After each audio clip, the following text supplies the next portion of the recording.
You're listening to the Soulless Minions of Orthodoxy, alternative DVD commentaries. Tonight we're going to be watching the 1989 film, The Experts. Before we get going, though, let's do our introductions first. I'm Justin, and sitting next to me in the Soulless Minion studio is Josh. Say hello, Josh. Hello. Hello. Can we have a little preamble? Sure, let's do a preamble. For anybody who cares, which is probably nobody, this episode is actually a kind of special for us. This is our 25th commentary, technically, although not technically. We've actually done more than 25 commentaries, but on our feed, this will appear to be our 25th episode. We've done a couple with Mike and Max from Commentary Track Stars for a couple of Star Trek movies and Star Trek episodes. I've done one for Pump Up the Volume, so we've actually done more than that. But this is, on our feed, our 25th episode, so it's a little special for us. So that's why we decided to do The Experts, which I don't think anybody in this country, other than Justin and myself, know what this movie is. So if anybody listens to this, thank you. And we hope you watch the movie. We really do, because it's really quite good. Anything you'd like to say, Justin? I suppose not. Anything else I'd want to say about the movie itself or our connection to it, I'd like to say for the commentary itself during the film. All right. We don't know how you're going to watch this movie with us. Right now, we're going to be watching it off of streaming Netflix. So anyone who sees this commentary listed, that is a place where you can watch it, unless you happen to be one of the rare few that has the video cassette. Very few. Yeah, or if you're able to download it online. In either case, we would hope that you would watch the movie and listen to our commentary. So to do so, you're going to need to set up a sync point. And for us, we have the film paused at the first or second or so black frame after the Paramount logo has faded to black. And if you have a counter clock, it's about 19 seconds. Okay, so what we're going to do, I'm going to do a quick test run. This is how we're going to do it. I'm going to say 3, 2, 1, unpause, and we'll all unpause together and watch the movie. So I think that does it. I think we're about ready. So everyone grab your remotes, get ready to go, and this is for the money. 3, 2, 1, unpause.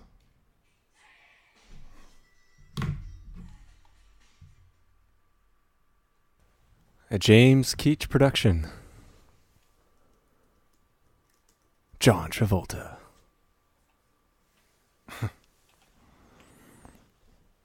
Experts. Okay. Should we talk about our connection with this movie, Justin? I mean, I don't really know how to go about this. I mean, normally Justin and I have much more prep time when it comes to our commentaries, but I pulled an audible this evening. We were supposed to do another movie, but for reasons I don't really want to go into, I decided not to do it because I just didn't feel like I'd have a whole lot to say about it. So I kind of pulled this out of my back pocket, The Experts, because this movie we've seen probably more than any other movie in existence, I dare say. And we know it back to front. We don't have to really study up on it or watch it again. We pretty much could quote the movie verbatim, start to finish. Yeah, just about. Charles Martin Smith. He's probably one of the bigger names in the movie.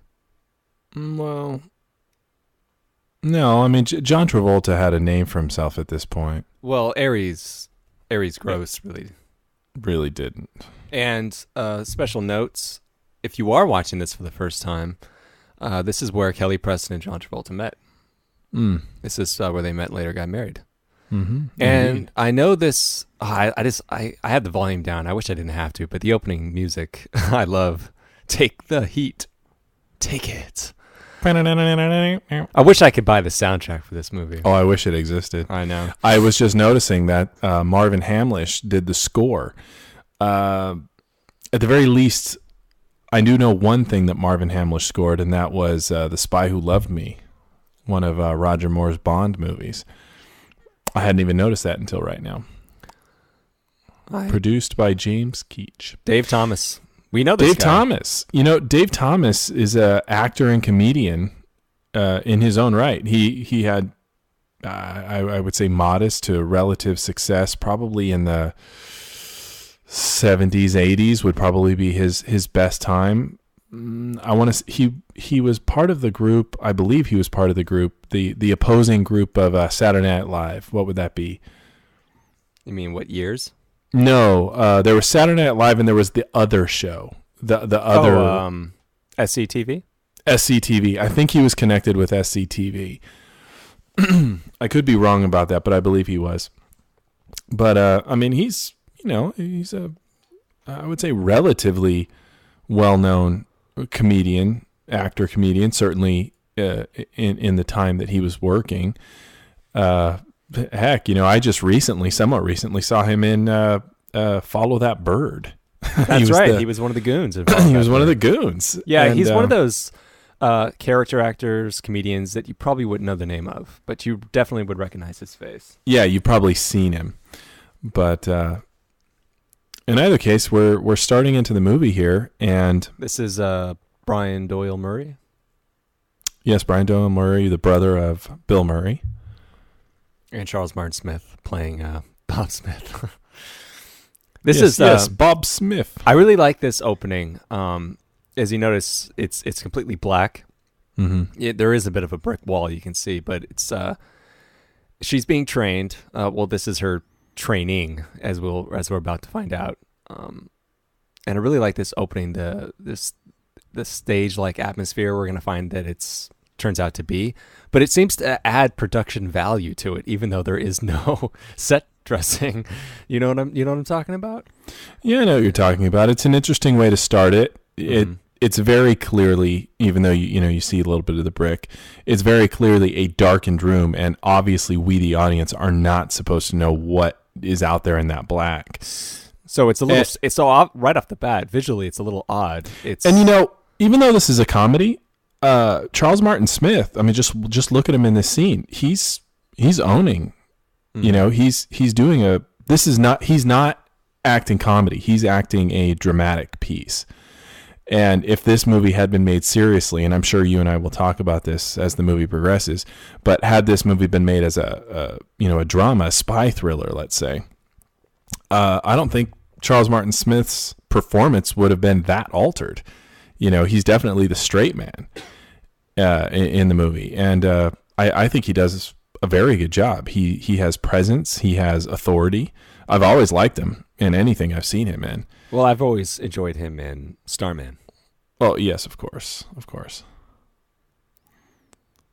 Who he also, he appears in Starman with one of the actors in this film, who Nathan Cole, the actor who plays Nathan Cole. Oh, that's right. I forgot. I didn't even think about that. The actor who plays Nathan Cole in this movie is the helicopter pilot in Starman. Yeah. Very good call. I actually would have completely forgotten that. Yeah, it's not something you really recall. It's you pretty much have to watch them back to back, or else you might forget it, because he has a very small part. Well, I can hear his voice. I can hear him talking to him, yeah. He has a very small part in Starman, but I think Starman was made before this, and if I remember my trivia correctly, there's not a whole lot of trivia on this movie, because this movie was buried by Paramount. They actually shot the movie in 87 or 88, and they buried it for about a year before releasing it. Do we know why? Because they thought it was terrible. They didn't want to release it. They didn't know what to do with it. And anybody out there familiar with us, you may know I am a Siskel and Ebert fan. I don't know if you can be a fan of movie critics, but I am. There's a great website called siskelandebert.org where they have retro reviews, and there is a review of The Experts. They reviewed the video release of The Experts, and they were quite candid, and they hated it. But it didn't matter to me. It was fun to watch just because they were reviewing one of our favorite movies of all time. Right. And I think I sent you that link, but it's definitely worth checking out. But I think you should avoid any criticism. If there is any criticism to this movie, just watch it. It's really quite smart, even though it's a bit on the low budget side. Here we go. Transitioning to New York. Feels like the beginning to Night Court.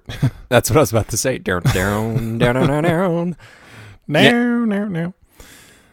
So okay, well, this movie kind of gets lumped in my mind to another movie, By Dawn's Early Light, because they both came out around the same time, and they're both heavily influenced by the Cold War.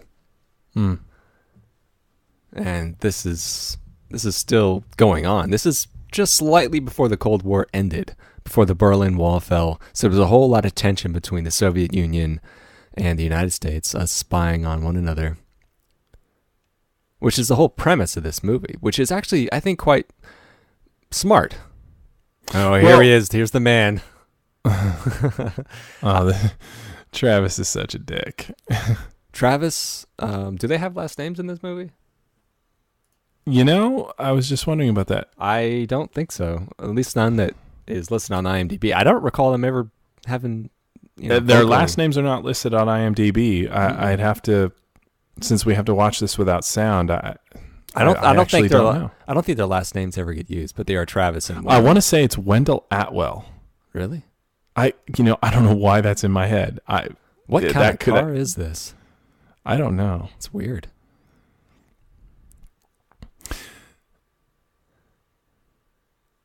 So here we go. We did an episode once. I think it was our former podcast, our top five show, Listcast, where we did top 5 buddy movies. I don't know if you were on that episode or not, but I picked The Experts. I think it's my number 1 because of the abundance of chemistry that exists between Travolta and Gross. Yeah, I heard. I wasn't in that podcast. You had a guest on that podcast, but I do remember you talking about that, and I was just going to comment on it. I think these two guys are they. You mentioned it with Ishtar. Ishtar was critically panned as well, but those two guys had such chemistry. It's the same with these two guys. You feel like they've been friends for a really long time. They play off each other so well. Mm-hmm. It's hard to imagine that they're acting. They just seem so natural at being friends. Oh, we just missed one of the greatest lines ever. Yeah. The fact that she wrote it on toilet paper. Well, he's saying that right now. Okay, yeah, that's right.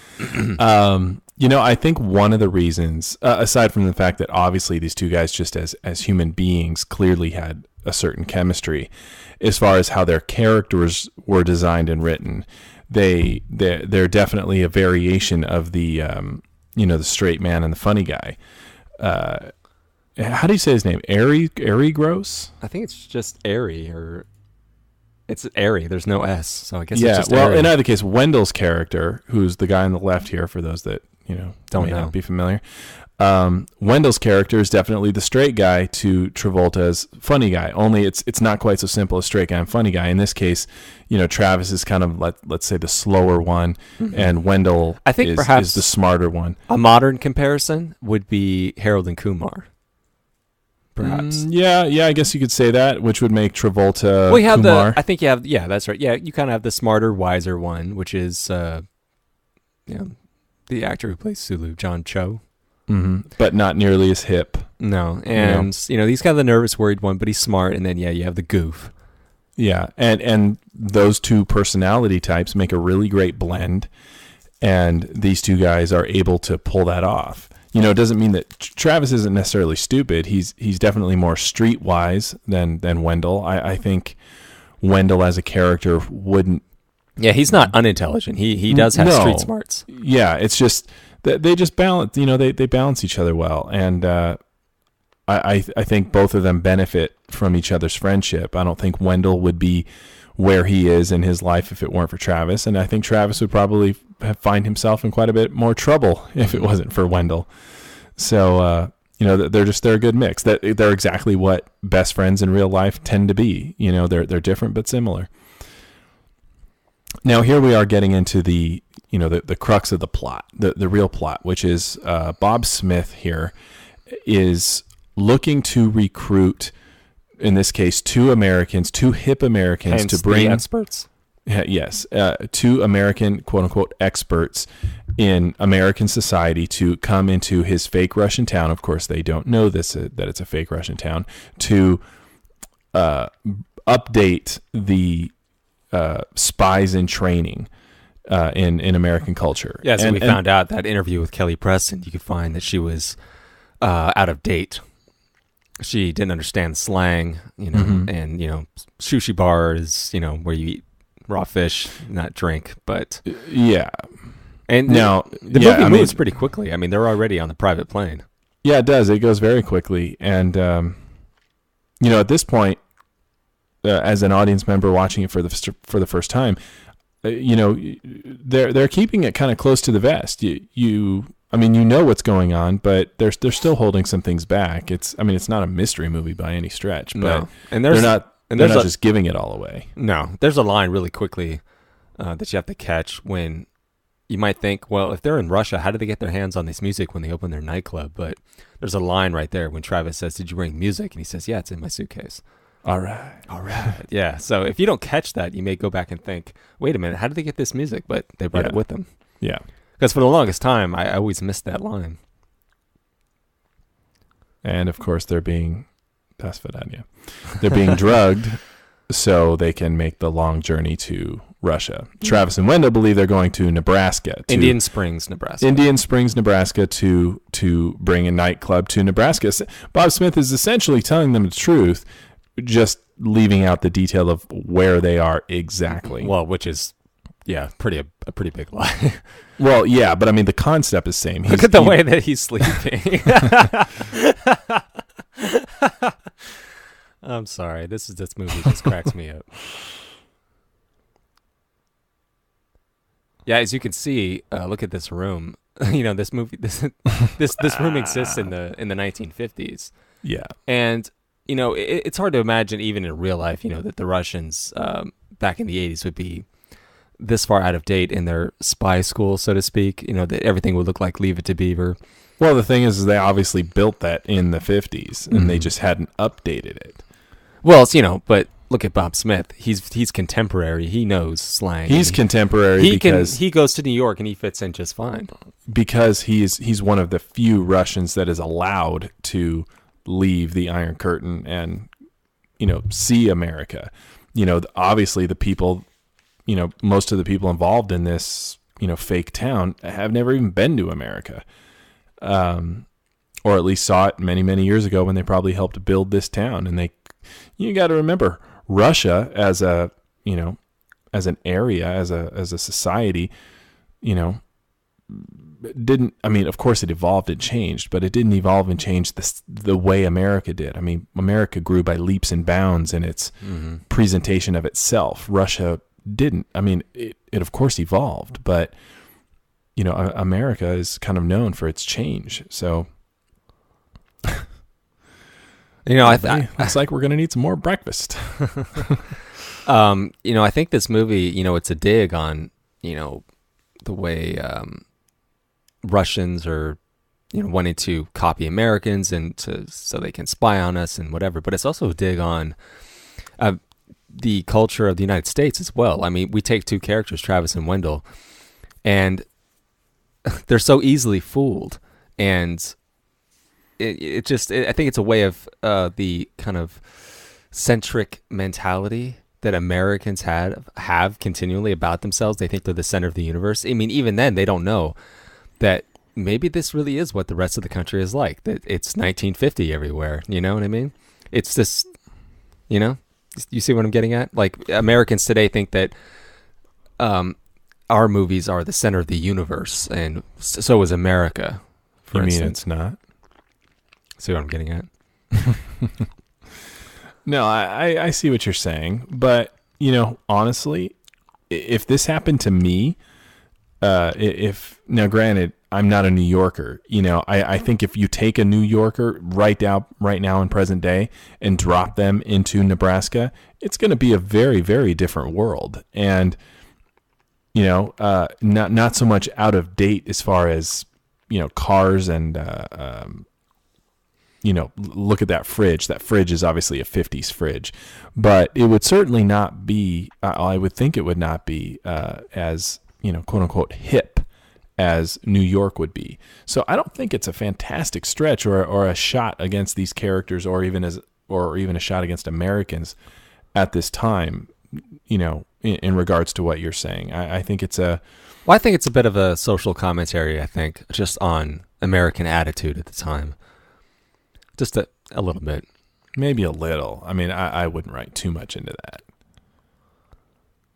But here's our two heroes starting to venture out into town. Another great piece of music. Hometown USA. And there's Aunt Thelma, who will later, she has a pie. We're going to see her with a pie later on, too. Here we're going to be introduced the actress name of Aunt Thelma there is Eve Brent. Yeah, she's been in a few things. I've caught her in a couple things, and you know what actually keys me into her is her voice. There's a clock tower next to the courthouse. See, look how I Married a Monster from Outer Space. Everything is just completely out of date. Yeah. Now, for I would go live in this town. Oh, heck yeah. Yeah, I wouldn't care if it's in Russia. I'd go live in it. The sheriff sitting there reading the paper with the, with the barber and the butcher. Mm-hmm. Oh, yeah, it's a gorgeous little town. Anytown, USA. That's what it was supposed to be. Well, it's a line that Wendell's going to say, it seems like I'm stuck between Happy Days and the Twilight Zone on the TV. And that's kind of what this town's problem is. It's not what the 50s were really like in America. It's what we remember them to be like. It's the idealized version of the 50s. Mm-hmm. That's why everything feels so strange to them. Yeah. Okay, now they're looking for a good burger. They're gonna find Beef Burger Boy later, and we're gonna meet one of the other characters. Now, if you start really thinking about this, that this is a spy school. This is a large spy school. That means these guys, these are Russians. No, not well. They're Russians, but they're not KGB agents. They're actually residents to help the KGB train. Okay, all right, I get that. So these old men were never intended to be dropped into America to infiltrate, to learn. Kelly Preston is meant to do that. She's KGB. Clearly, yes. But still, these old guys, now this was in 1989, so this town was clearly built in the 50s-ish, so these guys have been there, well, I guess you could argue that they've been there for about 30 years. So that means, in Russia, these three guys who were probably in their 40s at the time were plucked off the streets and said, hey, we're going to move you to this new town. You're going to have to learn to speak perfect English and just play along. And that's it. I mean, can you imagine? I mean, when you have to apply logic to excuse, so much of what had to have been done to create this fake town, I don't want to say it doesn't hold water. It's just, it's a massive undertaking. Well, I agree. I totally agree with you. Yeah. And like you said, these guys are residents. I mean, these guys just live there. They're not even being trained to do anything. I mean, they're going to live out the rest of their lives and die in this fake American town? Well, that's pretty much what they come to have assumed. I suppose so. I guess you could say it's kind of like The Village in The Prisoner. There's everyone there, everyone in the village is that they're one of two things. They're either residents, as in they're people like number 6 who have been put there forever because of what they know, or they are a plant in some way to try and get information from a resident who might not want to give it in any other way. So these guys are the plants. That's a really good parallel. Whereas Kelly Preston is she's an agent. Yeah, she's an agent. Who is? I can't remember this actor's name. He's a character actor. Rick Dukeman. Okay. Yeah, another. He gets around. Comedian. One of his most famous roles in my mind is Hunt for Red October. Man, would you talk about puke? But he's been in a lot of things. Oh yeah, sure.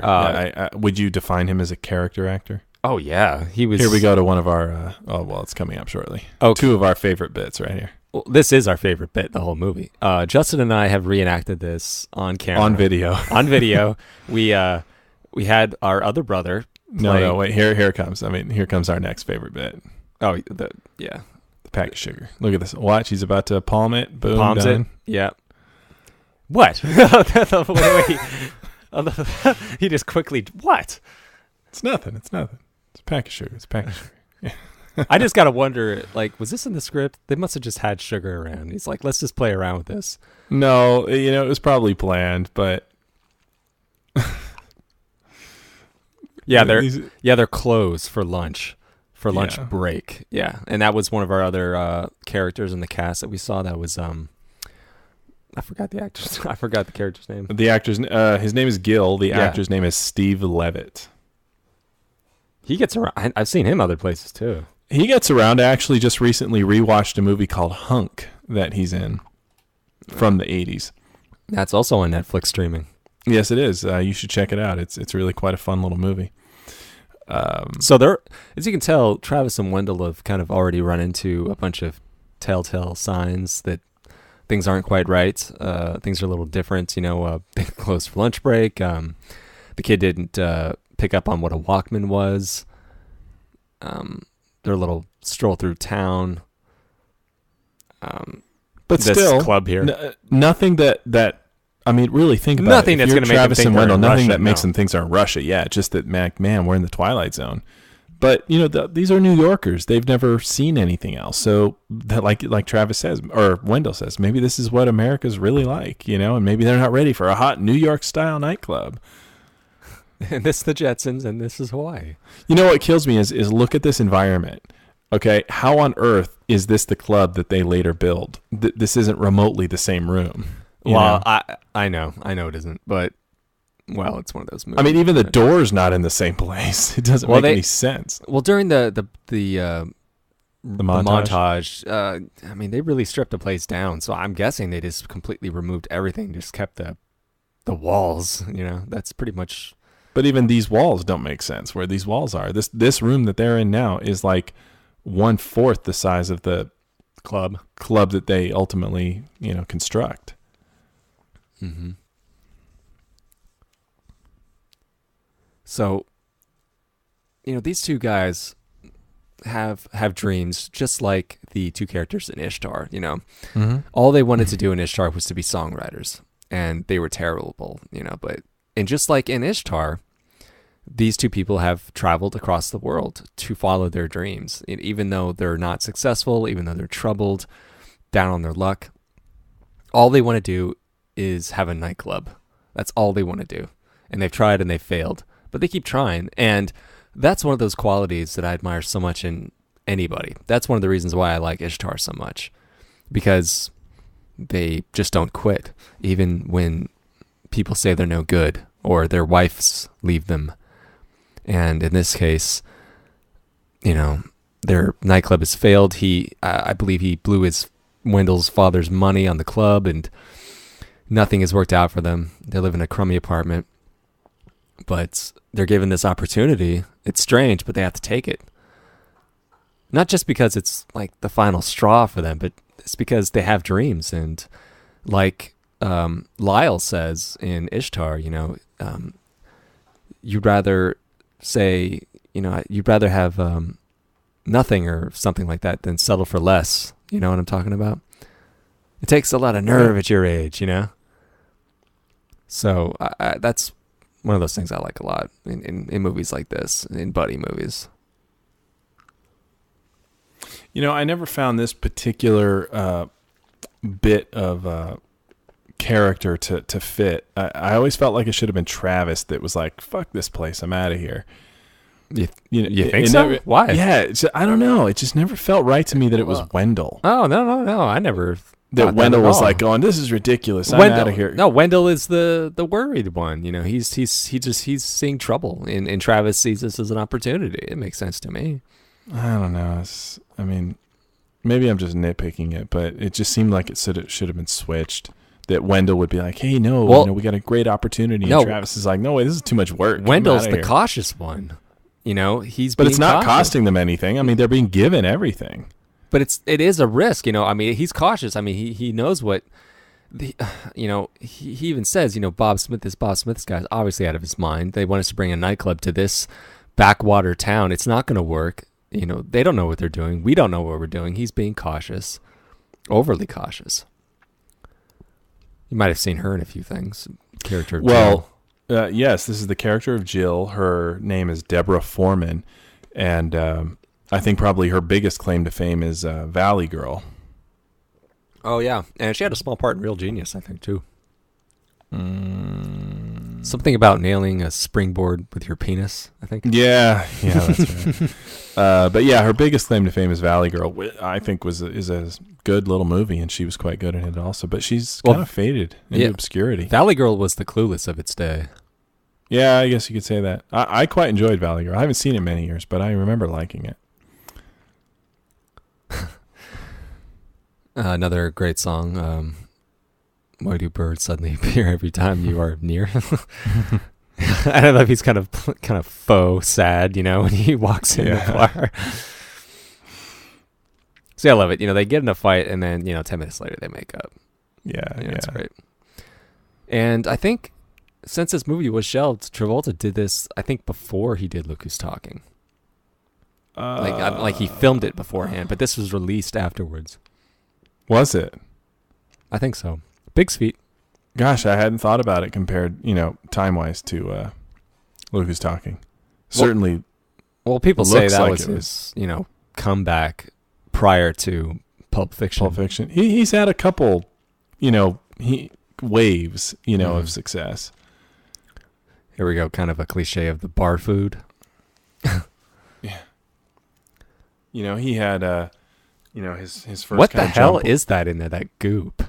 I have no idea. You ever thought about that? It's probably fat, lard.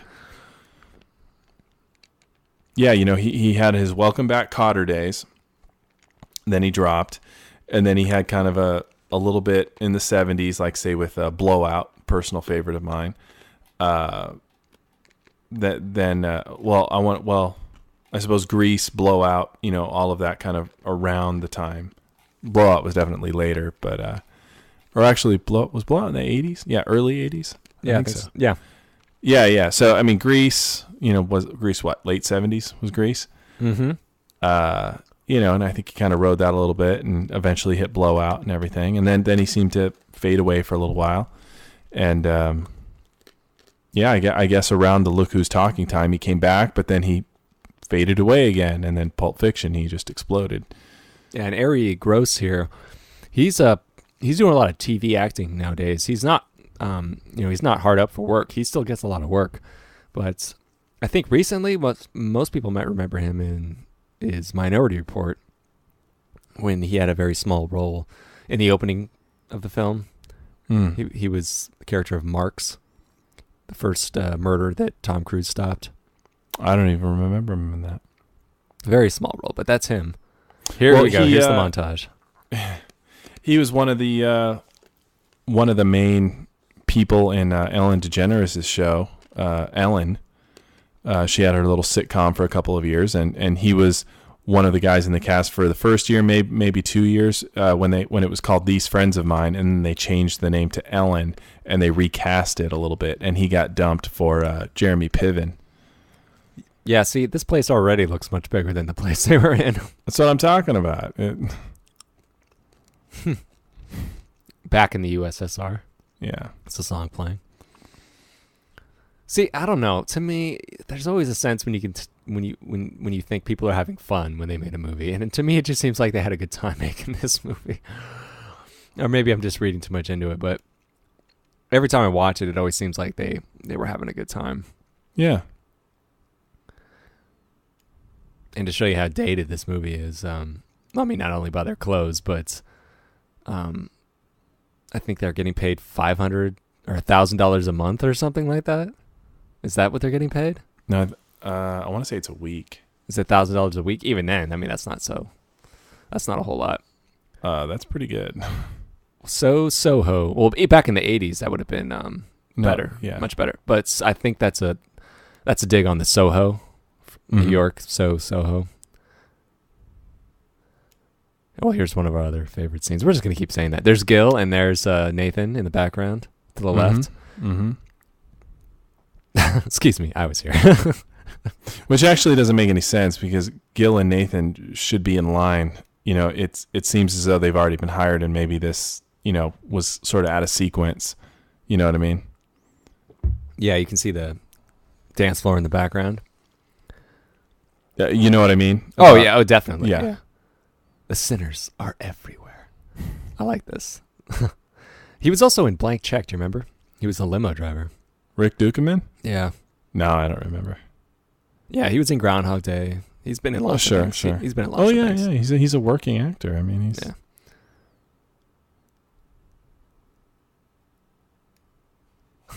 I just love how upset he gets. And the fact that he's smoking, too. Yeah. Now, of course, Rick Dukeman's character is, part of the other group of KGB guys that are trying to take down this spy school. And, of course, the biggest target to do that right now is Bob Smith's choice to bring in these experts. Yeah. So he's just everybody's against Bob Smith in this movie. All the other Russians. Well, they pretty much all want to shut the school down, but he says no. It can be. Well, I don't think they necessarily want to shut it down. It's some of them just don't think this is a good idea, and they don't like Bob Smith because Bob Smith kind of seems smarter than the rest of them. That's true. And they understand the risk of bringing two real Americans it's a multi-layered into a thing. Covert operation like this. Yeah.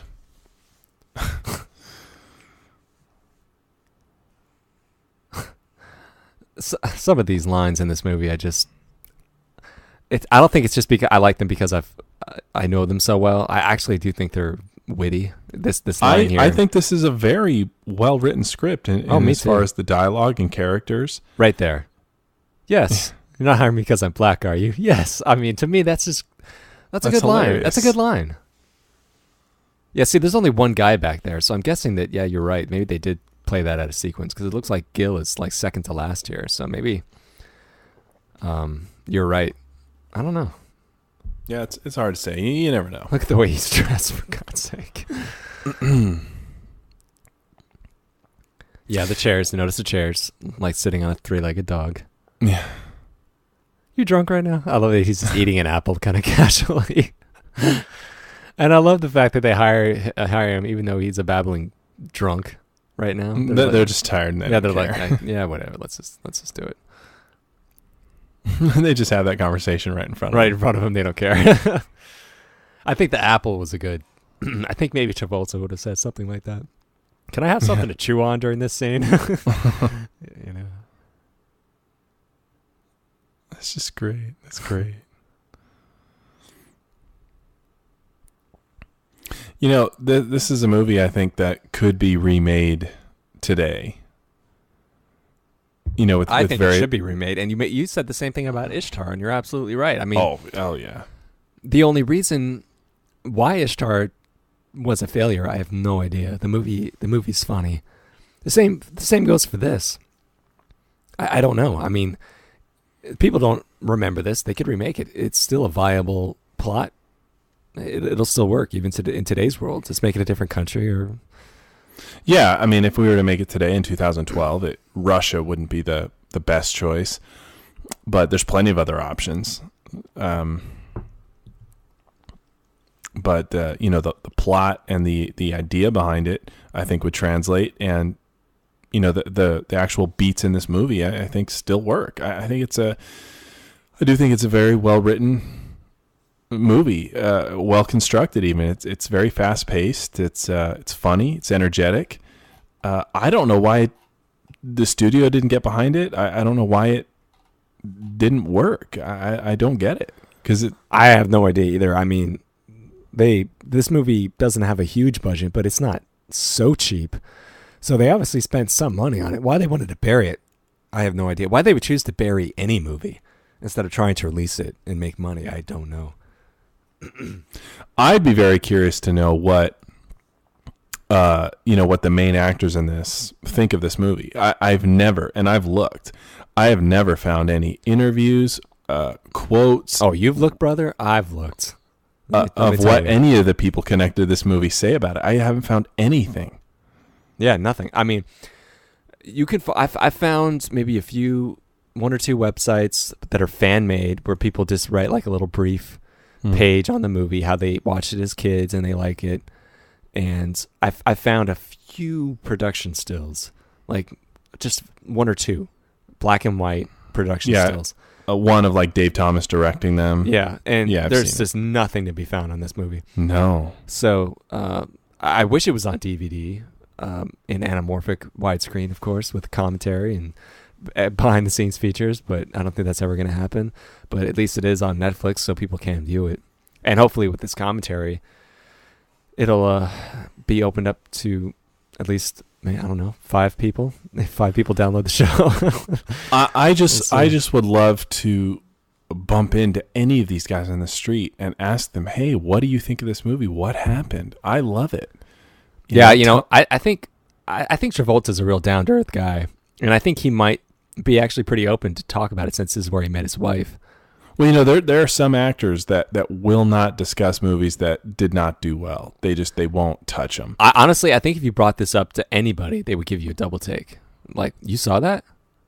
I think. Well, I think if you bumped into any of these guys, hell, Dave Thomas, I'd love to bump into Dave Thomas and talk to him about it. But I'll bet you their first reaction would be, "Are you fucking with me?" You know, you really liked it, most likely. But I'd be like, no, look, seriously, I can quote it from start to finish. Here, do a scene with me. You know, one of the signs of a lower budget, most of the extras are usually in the same clothes. You know, Aunt Thelma's always in that. Yeah. Always in that garb. You know, even one of the club that we see in the beginning and the club we see at the end, the actual New York club, looks nothing like this. Nope. You know, this is not what a friggin' nightclub looks like. No, I was about to say it. This is a movie convention. Nightclubs are dark. This is bright as all hell. Yeah, you see the nightclub at the end. I mean, now granted, a lot of the movie takes place in this club, so they do want you to see it. Well, it's in any movie when they're in a club, usually the lights are much brighter than they normally would be. I don't know. I've seen plenty of movies where it feels like a real nightclub, dark and everything. But plenty of movies I see where it's just much brighter than. Well, generally, I mean, I get what you mean, but. But here, Travolta, of course, known for his dancing, gets to show off some moves. Mm-hmm. I mean, this is genuinely funny stuff. Him trying to show these people how to dance. It's good. That's pretty much me right there. I wonder if that was maybe a selling point to Travolta. Hey, you get a dance. You get a dance number in this movie. I don't think for him that's a big selling number. I think it's more like, we've got John Travolta. He'd better dance. You think? Yeah, I think it's probably. I've heard Kevin Bacon has. I've seen an interview with him once where he talked about Footloose, and he said that when he goes to weddings or parties of any sort, he always goes and bribes the DJ not to play Footloose. Oh, good call. Because he's like, don't do this to me, please. Because if anyone hears that and they know he's there, they want him to get up and do it. And he doesn't want to. It's not that he's being a dick. He's just like, come on, give me a break. I don't want to do it. It's like, yeah, that movie was like 30 years ago. Yeah, and I don't want to be your dancing pony, Yeah. So I don't think for Travolta that's a selling point. I think it's the other way around. That's a good point. This is his love interest, Jill, who will later turn on him. Here we're gonna get Kelly Preston. They're gonna do their erotic dance number. Yeah. Now Kelly Preston, unbeknownst to Bob Smith, has been churned at this point. She's playing, to seduce Travolta right now. She's actually been ordered by Brian Doyle Murray to seduce Travis to get into his good graces, to get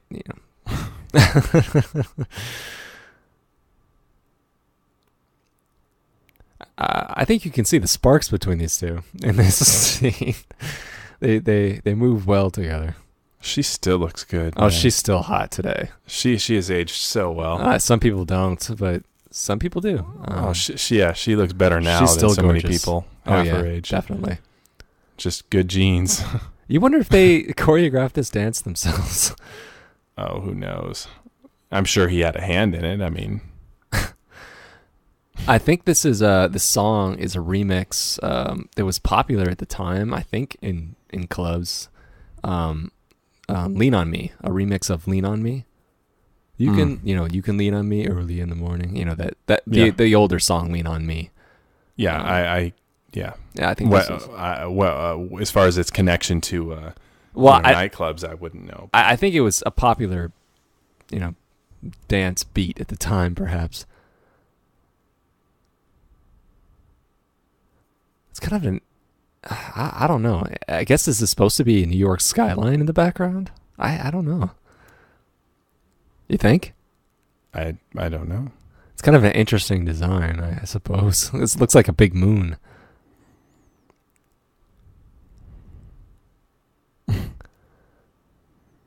He's got some serious hockey hair. Yeah, he's got a mullet happening. So yeah, I don't know what the deal is with that. And his, Seinfeld poofy shirt. The pirate shirt? Yeah, the pirate shirt. The puffy shirt. And she just looks fucking ridiculous in this movie. She's so smoking hot. Oh, I know. She's hot. Well, she was hot before this in Mischief. Oh, yeah. But, I mean... I know. She's smoking in this. God, look at her legs. Good heaven. And, yeah, like you said, Travolta, you've seen him age through the years. He's put on weight, dropped it, put it on, and... Yeah, but, I mean, he's still a good-looking guy. Oh, sure. But she's still hot. I mean, even in For Love of the Game, with Kevin Costner, she was still... Mm-hmm. Oh, yeah. Even in Jack Frost. I mean, come on. Yeah. Yeah, Travolta hadn't been having a good run of career before this. He had two big bombs before it. Two of a Kind and Perfect. Mm-hmm. And I'm pretty sure that he did film this before Look Who's Talking, because Look Who's Talking is labeled as being after this. It looks like it was filmed before it. It does. He looks a tad bit younger. Yeah, and this movie has a gross, at least in the box office gross, of $169,000. Really? Yeah, so they obviously didn't release it in a lot of screens. Well, like you said, you just got to wonder why. I mean, why not try it? I mean... Yeah, it says right here on the IMDb trivia, shelved by its distributor, Paramount, for some 2 years after it was filmed. So Wow. They must have shot this in 87. And it also says here... Probably 86. Usually takes a while, so... That's true. Well, it also says here, Paramount wanted director Dave Thomas to go back and reshoot some scenes before its limited release in 1989. But in the intervening 2 years, star John Travolta had gained over 30 pounds, which prevented any new scenes being shot. That's interesting. We could have had reshoots for this. 2 years later? Wow. Yeah, so they really sat on this movie for a while. I mean... I wonder what they wanted him to reshoot, or... I have no idea. Spice it up a bit? I don't know. Well, you're a reverend. I mean, it's... She's backwards. She picked him flowers. Yeah. Yeah, that's not the first time I've seen a studio do that, where they shelve a movie because it's bad. But this movie isn't bad. I mean, they shelved The Adventures of Pluto Nash for over a year. That movie is a guilty pleasure for me, but admittedly, it is a bad movie. This, on the other hand, no. I wouldn't say so. I wonder if the actors had any input in that decision. If Travolta said, "Look, guys, this movie, doesn't work. Please don't put it out. It's going to kill my career." I don't think Travolta was in a position at that point. I don't know. I wonder. He was kind of at low tide, at this point. Like I said, his career wasn't going too great. Mm-hmm. Cherry Baby. It's obviously a 50s diner. I mean, Yeah. I wish places like this existed, but they don't anymore.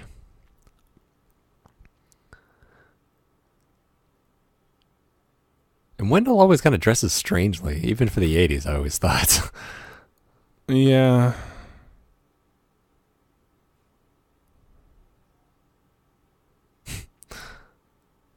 It's too bad for Wendell that he, Travis wins out with the girl, but Wendell doesn't. It always makes me kind of feel sorry for him. Here we go. James Keach. Yes.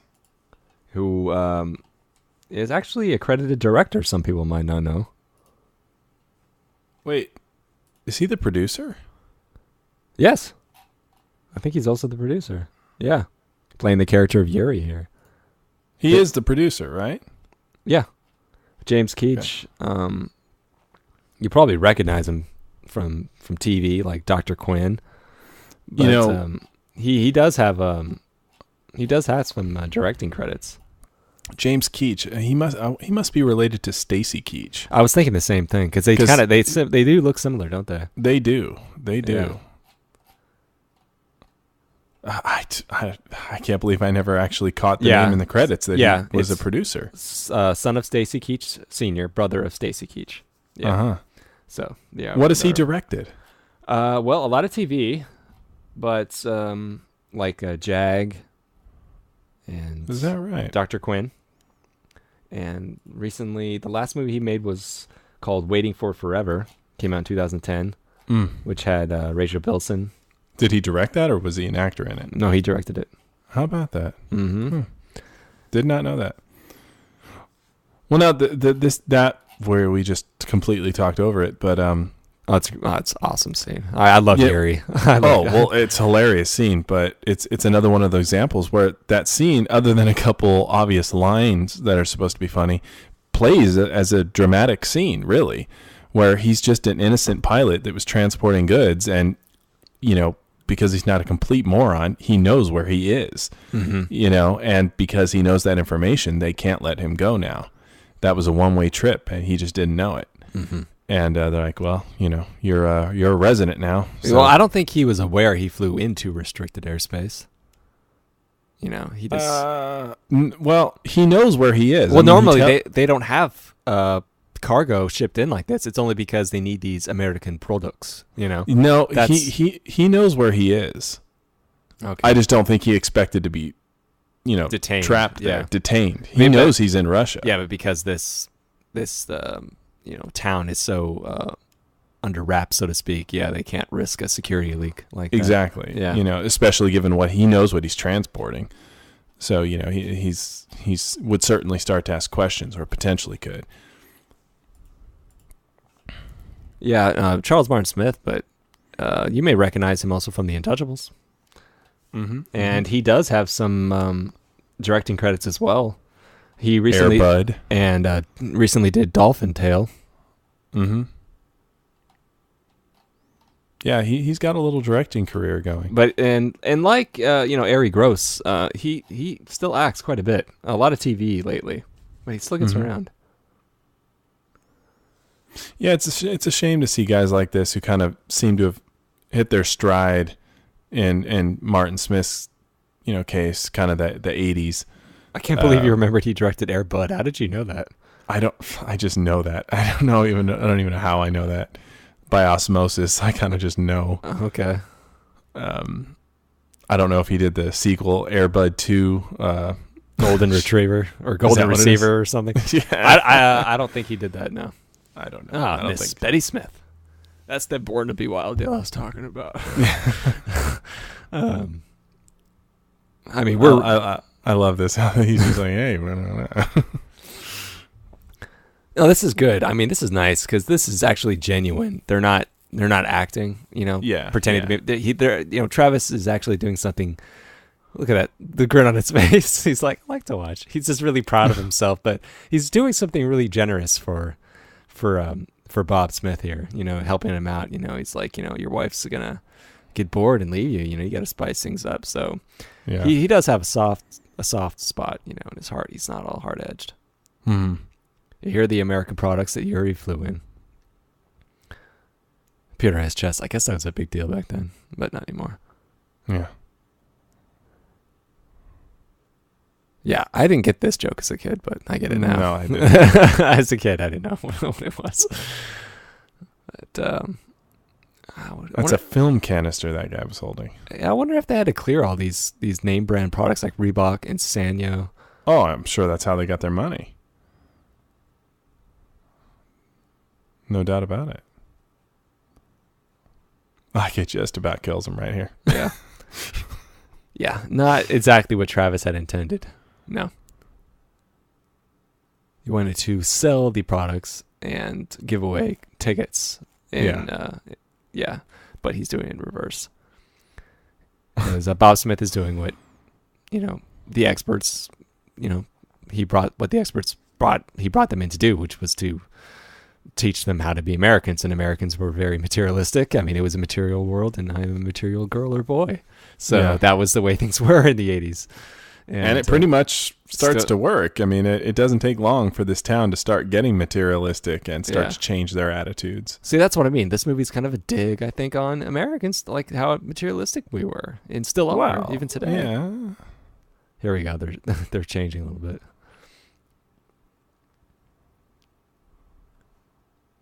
What's it? Looks like they have playing chess in the club. Looks like they have laser tag. Yeah. See, they're kind of almost to the 80s, but still a little caught in the past. But I love the fact that in this town, even the young folk and the old folk mix it up together. I like that. And they brought their sensibilities to this nightclub. You know, it's still kind of homegrown, so to speak, even though it's this New York style nightclub. Skill, yeah. There's Kelly Preston just looking hot again. I know. I know she's so hot in this movie. It's it's embarrassing. She just wears that outfit. Yeah. We dance well. Well, pretty good. The Soul Train line, yeah. You know, he is the token black guy. I mean, there are no other black guys in this town. So that is him. And you can see Aunt Thelma back there, getting her groove on.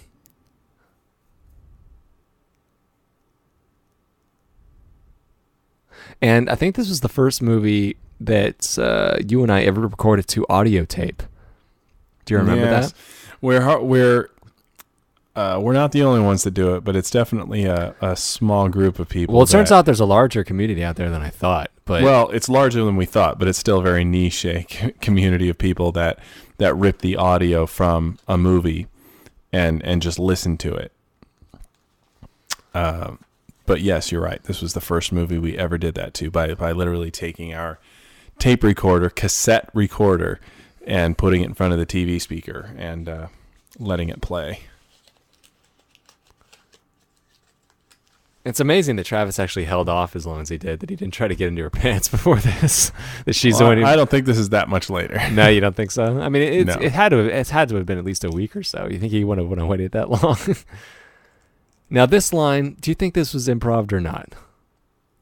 Or, do you think the director said, just look in the camera and say this, because he breaks the fourth wall. Yeah, I think this is planned. I mean, it's not it's not often in movies that they do that.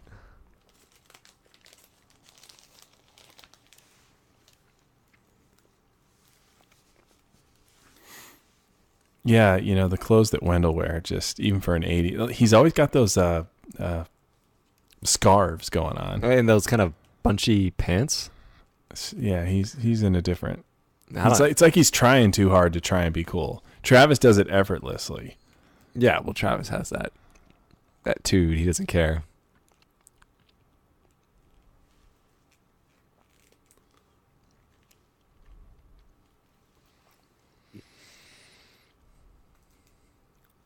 I wonder if they remade this movie, who would you want to put in the spots of Travolta and Gross? Ooh, that's a tough one.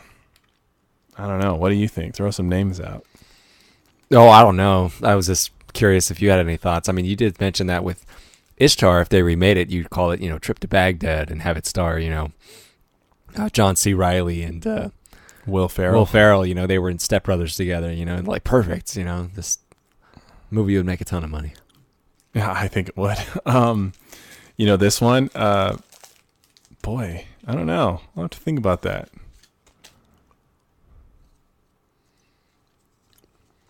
We totally passed it a couple scenes ago, but Deborah Foreman, Jill here, is looking, pretty darn cute. And she's beautiful as well in this scene. But in probably about 10 minutes ago, screen time wise, when Travis and Wendell are watching the people dancing, and Wendell says, "You know what, Travis? It's working." And they're commenting on that, and Travis looks on the dance floor and sees Kelly Preston dancing. He's like, God, my girlfriend is so hot. And Wendell's like, yeah, or mine's not. And Travolta's reaction is like, yeah, whatever. I thought that was kind of fucked up. Because she may not, I wouldn't define her as hot, but she's cute. Oh, yeah, either or is good though. And I really love these moments in the movie when they're trying to teach. Of course, them. they pick like 12-year-old girls to do that. Too. I know the fact that the old geezers here know better, but these moments when they're trying to teach them how to do these so seemingly ordinary things like to throw a frisbee, you know? Yeah. Takes it forever to like learn how to throw a frisbee. Yeah, we're trying really hard not to quote the movie, but it's really which really difficult. It's really difficult. I've been having a hard time.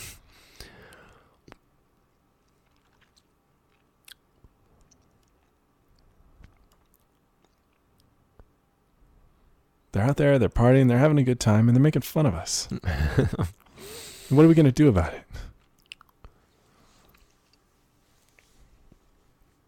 Was it kind of a cliche to put secret government trucks in the guise of like a milk truck? I don't know. It's not the first time I've seen it, but I recall something like that before. It does seem kind of like an 80s thing. Yeah, see, look at Jill there. Damn, she's looking cute. Didn't they? No. Did they do something like that in The Man with One Red Shoe? Or am I just totally wrong? I think you might be onto something on that one, but I have not seen that movie in probably over a decade. I like these 3 KGB stiffs. You think that, even these KGB agents, Brian Doyle Smith and Brian Doyle Murray, I'm sorry, and what's his name again? Rick Dukeman? Rick Dukeman would at least see the progress that they're making, at least. That, hey, they are teaching them to be more American. Maybe that's a good thing. Yeah, their motives are a little confusing when you think of it like that. Classic beach party.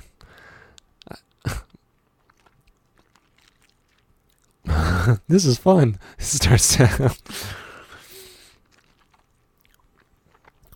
Here comes the turning point of the movie.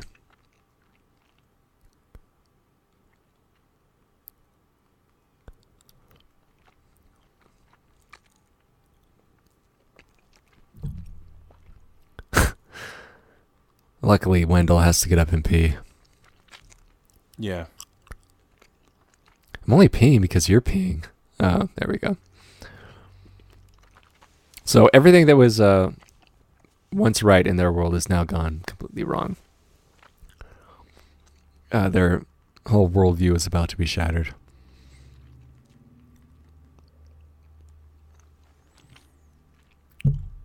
Why? House 2, the second story. That's what else he was in. Ari Gross? Yeah. Yeah. That's one of the movies we saw a number of times growing up. He probably did that a little bit after this. Or around the same time. Probably around the same time. It's a shame he never really hit, because I do like him. He does have a quality. But yeah, there is. There's a quality to him. I like the guy. It's it's the everyman kind of a thing. Yeah. I mean, I want to say I caught him in an episode of a short-lived show. Oh, I'm drawing a blank on the title right now. Michael Landis was in it. It was about like the missing links, and oh shoot, I'm totally forgetting what it's called. I love this, the fact that he thinks it's a King Nebraska thing because like that's not Russian. No. She did the same thing when I popped her hood.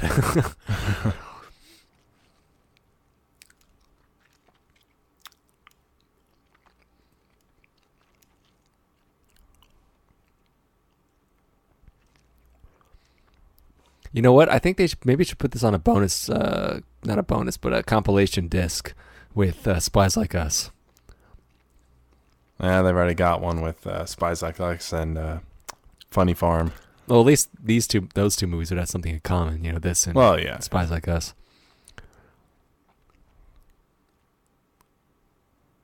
Acme. Yeah, so clearly something isn't right. This is the airport that Yuri flew into. Mm-hmm. And Red Star, we have Russian on the sign. Yeah. I don't know if I ever really bought him as a Russian, but he does it well enough. Who, Bob Smith? Mm-hmm. Doesn't bother me. Well, he doesn't, look like James Keach. He doesn't have that kind of Russian accent, that kind of Eastern look. Well,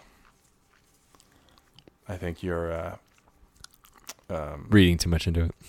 No, what's the word I'm looking for? I think even you're falling for the cliche of movie versions of Russians,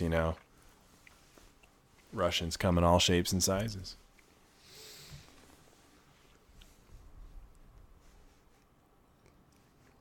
I wonder where this movie was actually shot. Yeah, I don't know. It does look like it was shot, East Coast. Or even, I mean, you imagine that's a real town they were shooting it in, or was it like a backlot? Yeah. Didn't feel like a backlot. It didn't, did it? No. It felt like a real town. Either East Coast or, really, middle of the country somewhere. Maybe not Nebraska, but... See, even now, Travis still doesn't quite understand. Oh, wait, there's Russians in Indian Springs. It's like, no, it's the other way around. Just can't quite grasp it. Well, it is, it's almost too hard to believe. What? We are in Russia? No.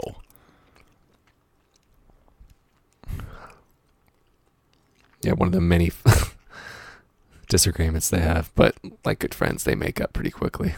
Yeah. See, these guys feel like they're brothers, like they grew up together. Like I would have been perfectly fine with, if in real life he was on Welcome Back Kotter with him, because it just seems like they've known each other for a long time.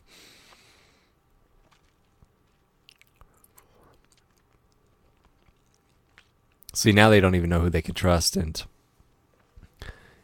they want to go to town and talk to Jill or what's her face? Right. Yeah, Kelly Preston. God, why do we always blank out when we do commentaries? Bonnie. Yeah, Bonnie. There you go. Now this scene, I remember seeing behind the stills photos of this, and there was like more going on in the scene. Like there was actually cut scenes. I seem to remember a still, but yeah, I don't remember it specifically. And I got so excited over a picture. I was like, must have been another scene and they deleted it. I want to see it, But that just goes to show you how fanatical we get over this movie. Oh, yeah. I would pay a ridiculous amount of money for a decked out Blu-ray of this movie. See, doesn't this feel like a bit of a reshoot? Because look how tight this shot is. There's a look that a woman gives you. What does it look like? Here it comes. Does it look like this?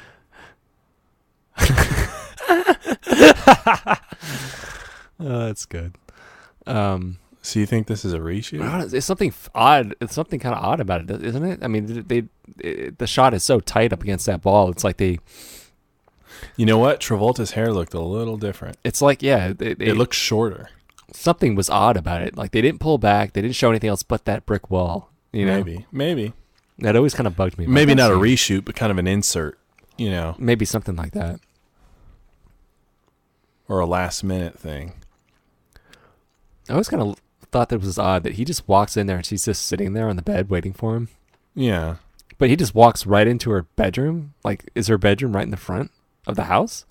Maybe it's a studio apartment kind of a thing. This is where she reveals herself. Assigned to be his girlfriend to get in the inside. But of course she really fell in love with him.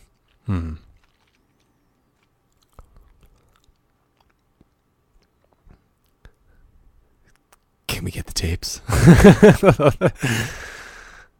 Yeah, he did that line pretty well. Yeah. Yeah, see, it's just her bedroom's right in the front. It's kind of weird. Yeah, it is. He's like, no. Yeah, you may have been assigned, but you love me.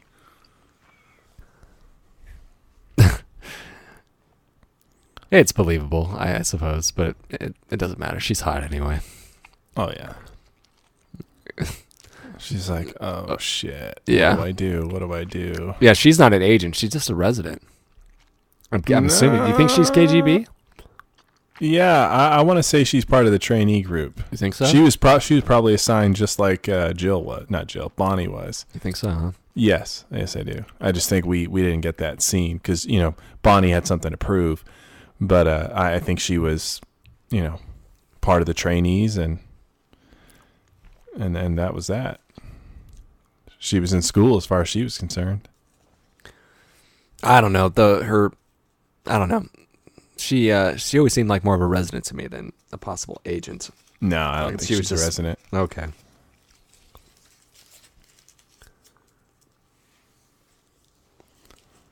I love watching movies of this decade, like Spies Like Us or By Dawn's Early Light. It's such a time machine. Oh, great. Now we've got rats. It's such a time machine, because of the so different the way things are today, Mm-hmm. And, someone growing up in today's world, someone born maybe in the early 2000s be like, what? We were enemies with Russia. We had this whole spy thing going on. What? Cold War, what?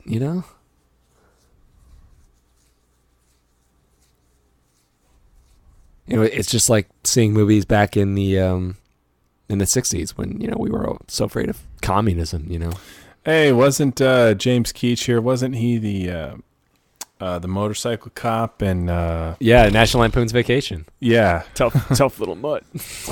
But he held on for you with a couple of models or so. Travis, drop out.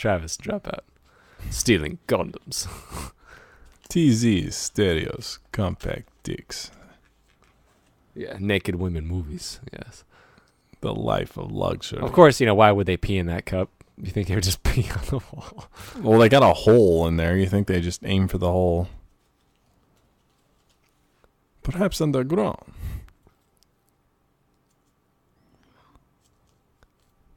Yeah, so I think this guy pulls off Foreigner pretty well because I always thought that he was until later in my life that I went back and be like, oh yeah, he is that guy from Lampoon's Vacation. He's clearly not Russian or anything close to that. He's American. Right. Yeah. I love this dude's hair. Yeah.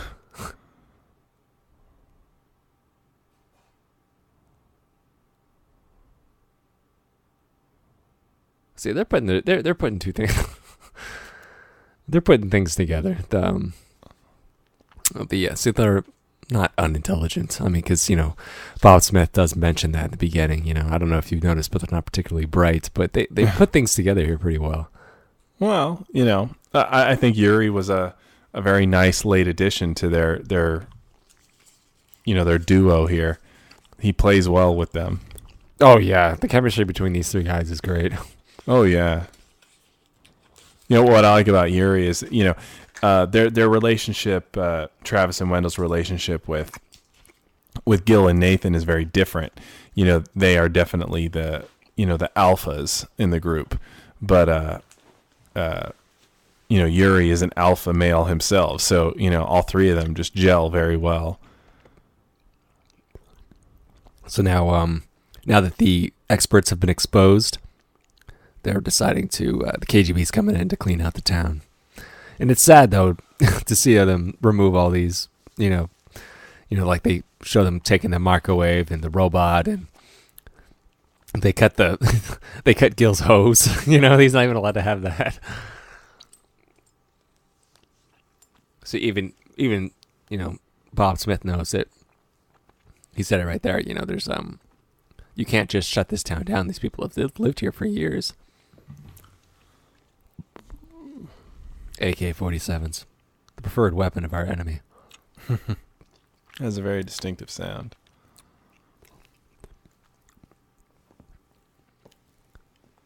I think it's a sign of this film's low budget that they have this meeting in the nightclub, but Yeah. I figured it'd probably be somewhere else, but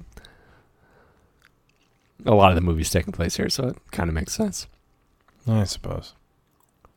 And I love that he's still dressed up as a priest, even though, they all know he's not. The jig is up, so to speak. You know what I mean? Yeah. It's more funny. More fun. See, Smith is at least, he's trying to at least save the town, and the fact that they're allowing him to do this is good because he knows that it would be pulling the rug out from these people. So he's trying to get, the fact that he's trying to get Travis and Wendell to do this, which is not a good thing. His motives are good. He does want to keep the town alive. So having them do this he knows would be difficult for them, but it's more of a kind of the needs of the many outweigh the needs of the few. Mm-hmm. I think even Bob Smith would know that, okay, maybe they don't necessarily believe what they're saying, but if we get them in this open venue and have them admit that America is pollution, that he can remove the influence, so to speak. Mm-hmm.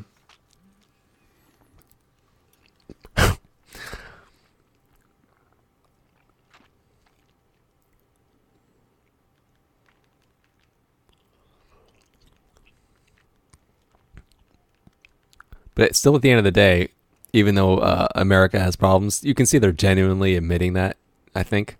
But they're proud to be an American. It's kind of like in Gung Ho, with Michael Keaton. Mm-hmm.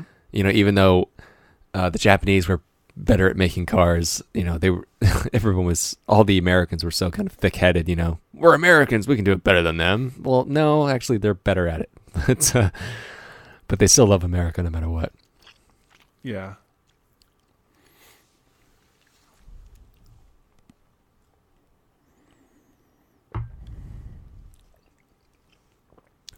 See, they became friends.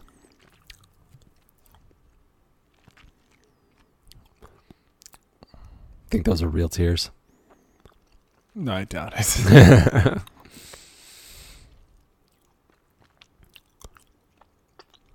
I love that, though. See what Travis and Wendell have done to this? They made Gil and Nathan here friends.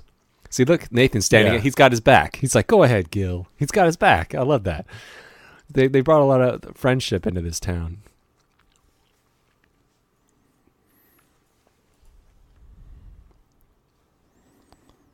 And look at old Gil there. He's getting kind of serious. Well, his favorite show is The Honeymooners, so.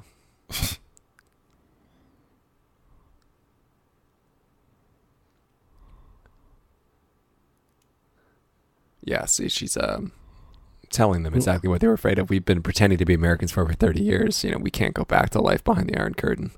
Yeah. Look, there's Jill. What's she doing there? Well, see, maybe she is a resident.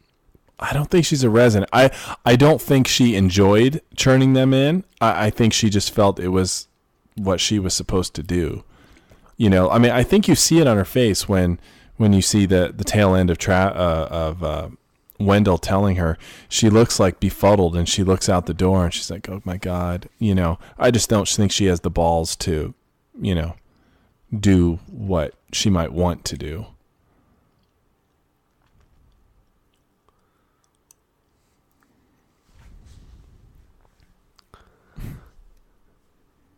Why is he running? Did I miss something?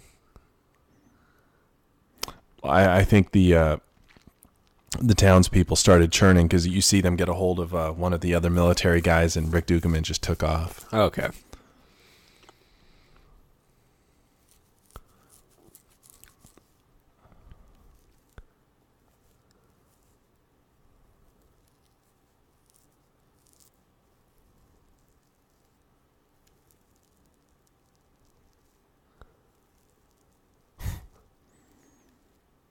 I just love Charles Martin Smith. I know. He's one of those guys. We got a pilot and a plane.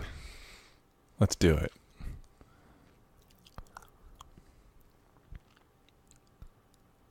Yeah, why do they even need to come with him for this? But whatever. It makes Yeah. sense. They don't need him. See, they've got them. Yeah. Yeah, I gotcha. They're like, we're going to overthrow our leaders and put them in jail. As if the, Russian government wouldn't just come in and tear that town up, Well, that's exactly what happens. The KGB is going to come in here in a second. Yeah.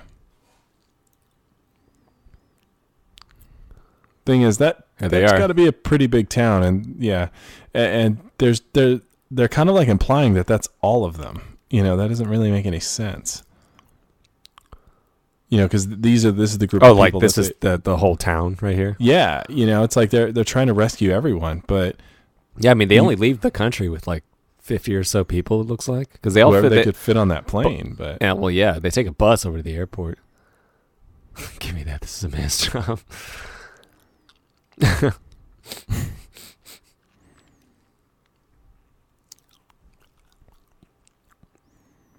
See, this looks like a backlot right here.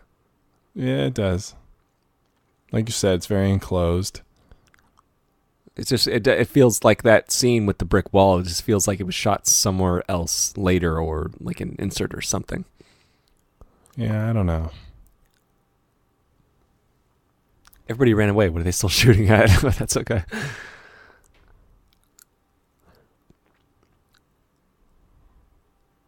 Yeah, see, they all fit onto that school bus, so there can't be that many of them. So, yeah, I don't know. I mean, they can't save the whole town, so I guess it was just whoever was at that meeting. I guess Best they could do.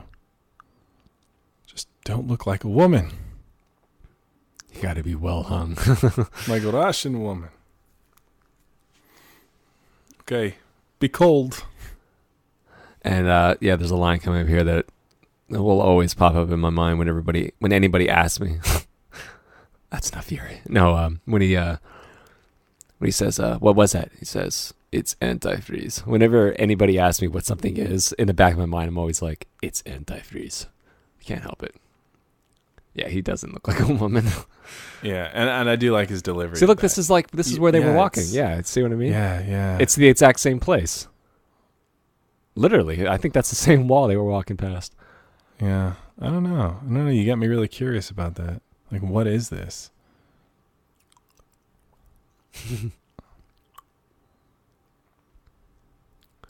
What's this? Repeat. Yeah, I think they would notice. The guards would notice there's bullet holes in that windshield of that car. They don't notice. Here we go. The antifreeze. Yeah. It's antifreeze.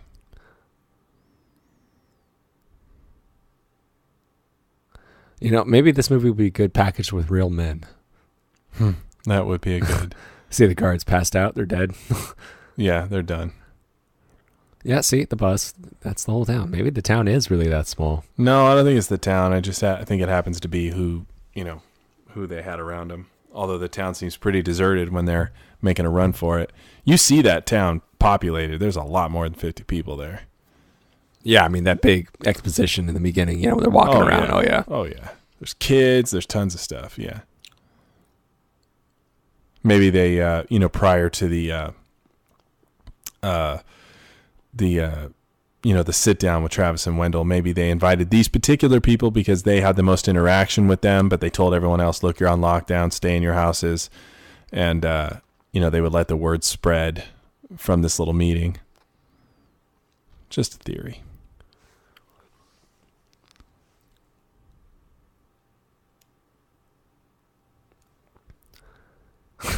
Okay. I've always wondered, does wait sound like go in Russian or something? Because he just said, you know what I mean? Because he says Yuri, wait. So I thought, does that sound similar to Russian for go? Oh, who knows? It's just comedy. Because he says, what did you tell me? What are you talking about? You told me to go.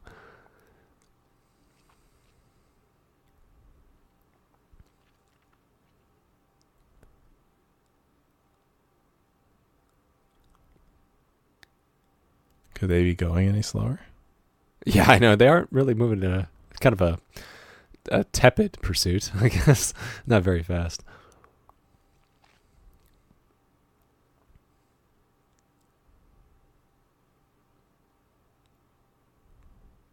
Whenever I see Rick Dukeman, I always hear his line delivery. I'll let you guess the movie. Shut it down. Shut it down now. Die Hard. Yeah. Oh, yeah. Yeah, see, he gets around. He's always like that guy. He's like little parts like The Hunt for Red October. Yeah. Yuri's going to flip the flops. Gotta go flip the flops.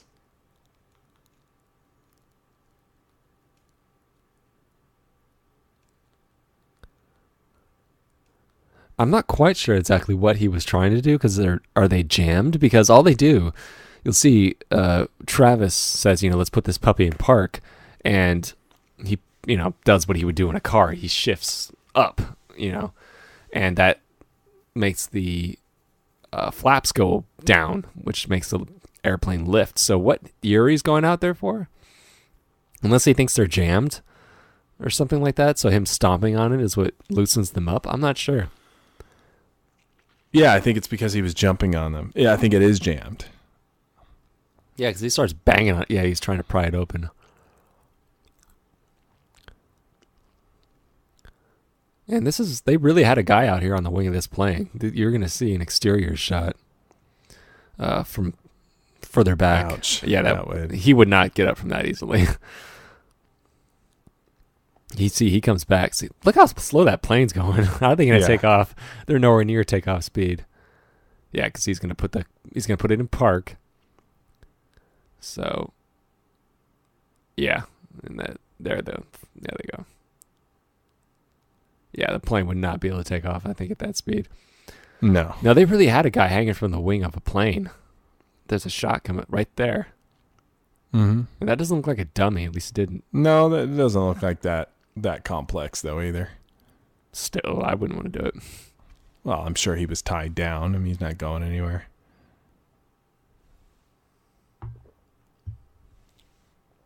I've yet to find the video game Travis was talking about. Is it Creme Force? Is that what he says?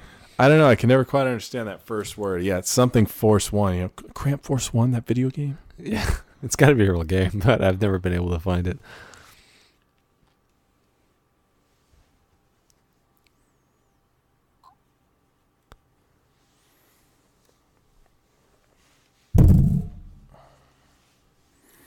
This is it.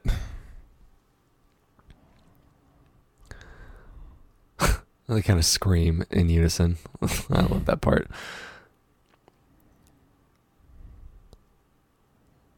Like, it's really that hard to figure out pull back. Well, they're scared. It's kind of... yeah, well, he reversed the flaps. I think they tried pulling back. Yeah, but the flaps were the flaps were fully down. So they weren't going to be able to get up. Maybe.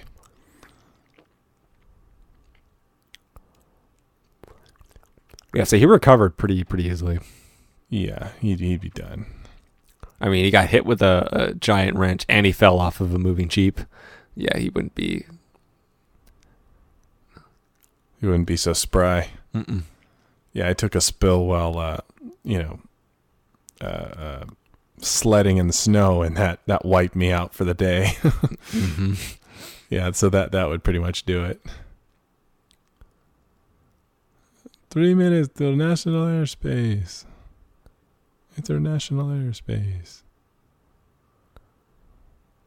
Here's another. Spy Town Crackers, Kings of New York. See, this is a real nightclub. Yes, that's what it should look like. It's still too bright, but it's much more accurate. Yes, this is movie bright, but it's at least feels a little more like a real freaking nightclub. Multiple light sources, all that stuff. And I love Instead this. I love next generation lighting. Oh yeah, and I love the fact that we get this callback to all the characters here. Oh yeah, and they've all been affected, and even Yuri here, he's dressed up in this tuxedo, and we see Nathan, we saw the older gentleman, and I never knew he was referring to that ring on his finger when I was a kid. He says, "What about the old one?" He's like, "Oh, this." I thought he was talking about the cigar. No, he's got a ring on his finger. On his ring finger. He's like, "What about the old one?" He's like, "Oh, this? I just wear this to keep the girls away. Guy's got to sleep, Oh. Yeah, it's not a cigar. Yeah, it's his ring. Actually, as a kid, I thought he was talking about the girl. No, yeah, as a kid, I thought he was talking about a cigar, and I thought maybe I was just too young to understand what that meant. See, this is their club from the beginning of the movie.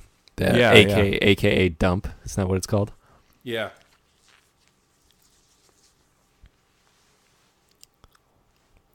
Yeah, see, but even they know they're not going to fit in here.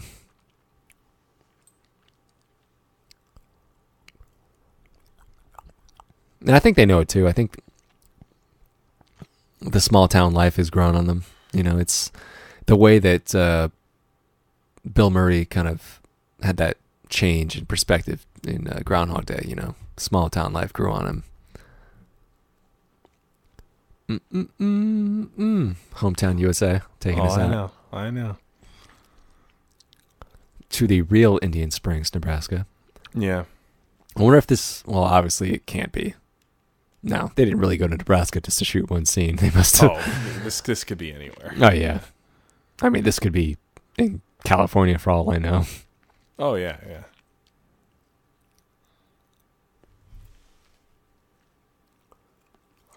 Obvious government cars.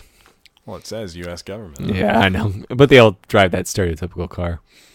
Ford POS. That's right. I love this. This is kind of a good coda. I always kind of like this. Oh, yeah. Think we're here? We're here. Throws the football. It's a test. And you're like, oh, yeah, they did that in the beginning, remember? Yeah. I thought that was a good way to close us out of the movie.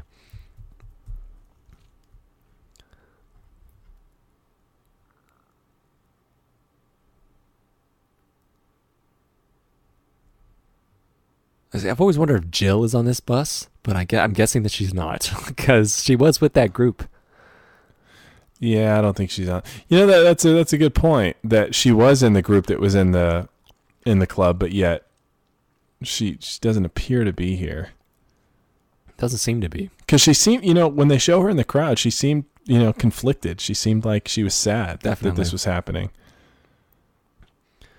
Well, I don't know. That was the experts.